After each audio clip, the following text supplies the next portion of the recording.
afternoon, Hello.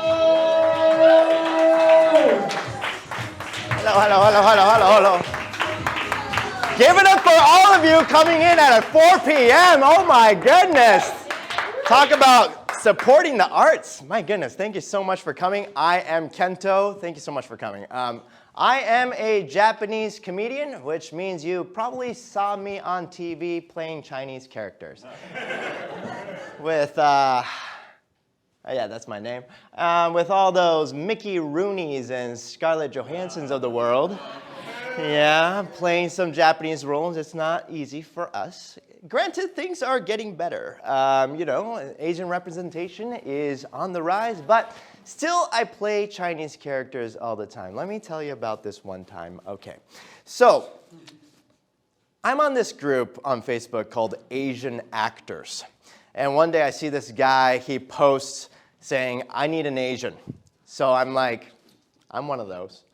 And so he sends me a Zoom link. I open it, and there's 8 Nigerian guys.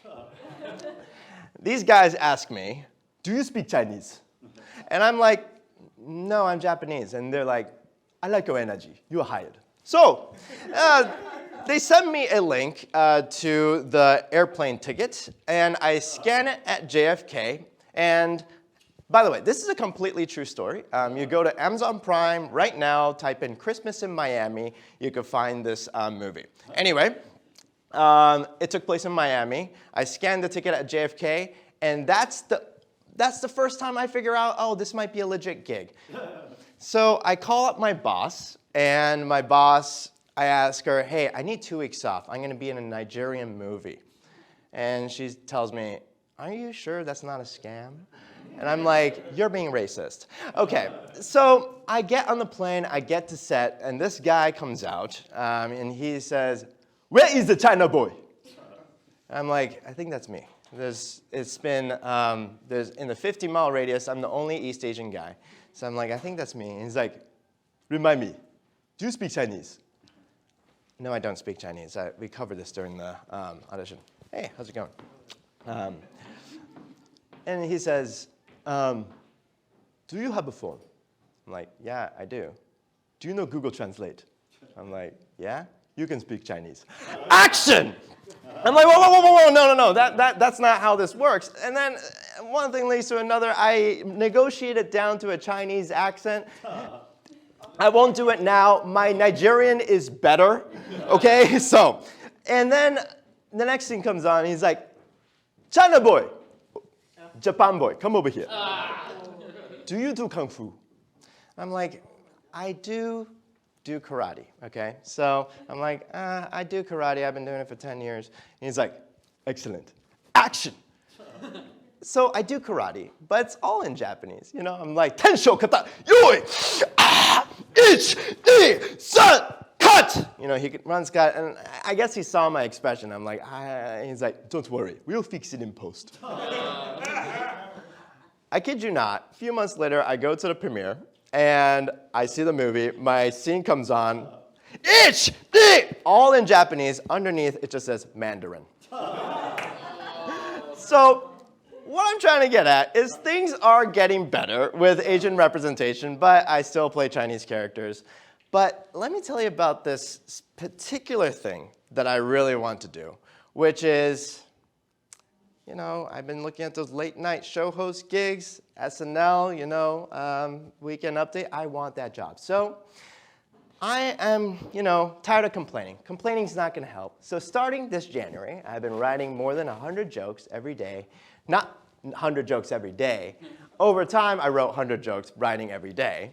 And they're all about the news, and I will go through as many as I can. I am recording this right now, and it would probably help my chances if you laughed. And, that's a good one, I'm just saying if you do laugh, you are supporting Asian representation, which is kind of an act of social justice. So, you know, I'm just kidding, of course. But if you don't laugh, I'll just edit it out. Anyway, moving on to some jokes. Today's news. News organizations are coming down hard on Joe Biden, saying that he misremembered key facts about his uncle's military service. But I think we should all cut him some slack, you know? Family history is fraught with miscommunication all the time. My family says my great uncle was a kamikaze pilot. But I saw him last year. So either he was really bad at the job, or he had one too many to drink.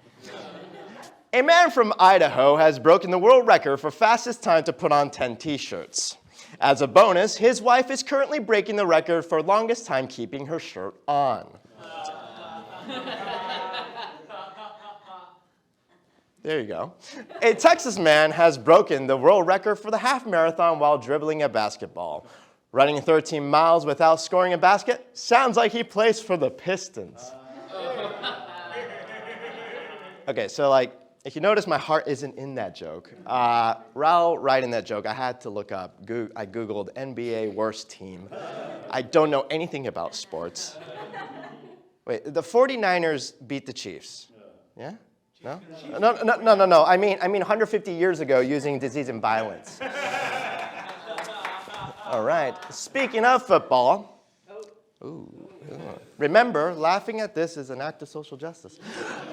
O.J. Simpson died last week of prostate cancer. The doctors did try to examine him, but the gloves didn't fit. Thank you. NFL superstar and Taylor Swift's boyfriend, Travis Kelce, is now hosting the game show Are You Smarter Than a Celebrity, a spin-off of Are You Smarter Than a Fifth Grader? Two examples of Hollywood exploiting the labor of those with undersized brains. A human leg was found abandoned on a New York subway track, and police are trying to figure out who it once belonged to. Hollywood, do we really need another remake of Cinderella? No.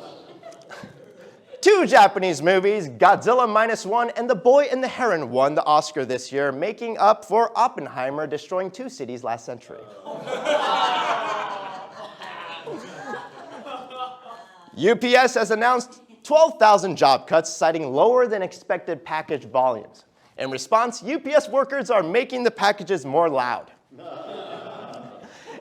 A 53-year-old man aboard an Air New Zealand flight was fined after he peed in a cup, which is unfair. Considering all the passengers, when they found out their plane was built by Boeing, they shit their pants anyway.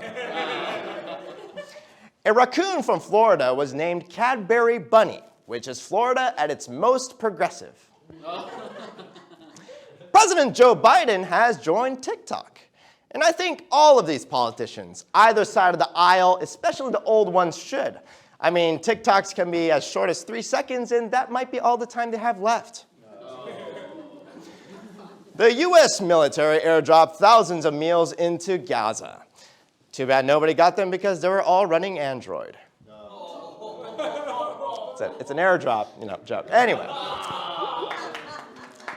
Thank you. The Alabama Supreme Court has ruled that frozen human embryos are children, which is by far the worst attempt at convincing us that kids from Alabama are cool. North Korea has launched some cruise missiles into the Yellow Sea. Long thought to be intentionally launched at the sea, North Korean officials have clarified, no, we are trying to hit Japan, it's just our missiles are made by Boeing. Double whammy right there. Ukraine-born Miss Japan raised questions about what it means to be Japanese. But then after a revelation that she was having an affair with a married man was revealed, she apologized and relinquished her award, which is, of course, ironically, the most Japanese thing ever. Cheating? Check. Public apologies? Check. The woman saddling the blame, but the man experiences zero accountability in a publicized affair? Check. So Japanese. E. Jean Carroll won $83 million in damages from Donald Trump and says she will spend it on, quote, something Donald Trump hates. So I guess she's going to buy up a bunch of finished walls. In Maryland, the backside of a bald eagle got stuck on the front side of a Toyota, a scathing commentary on the ongoing decline of American manufacturing. Historic artifacts were returned to Japan after a Massachusetts family found them in their late father's attic. The family has requested that their identity be kept anonymous in fear of their father being labeled as a thief and worse, a weeb. That's a Japanese nerd. World Athletics has announced for the first time ever, gold medalists for the Olympic track and field events will receive $50,000. Given the average yearly income of Kenyans, this means 20 years worth of income for Kenyans. For Americans, it's a lifetime of, wow, did you really need to win? What does that pay for, 2 textbooks? A video shows Neuralink user playing a game of chess using a chip implanted in his brain. He lost and then accused opponent of cheating using a chip implanted up his butt. And speaking of butts, this is the end of my set. Thank you so much for being such a wonderful audience. You're going to have a great rest of your evening. Thank you. I'm Kento.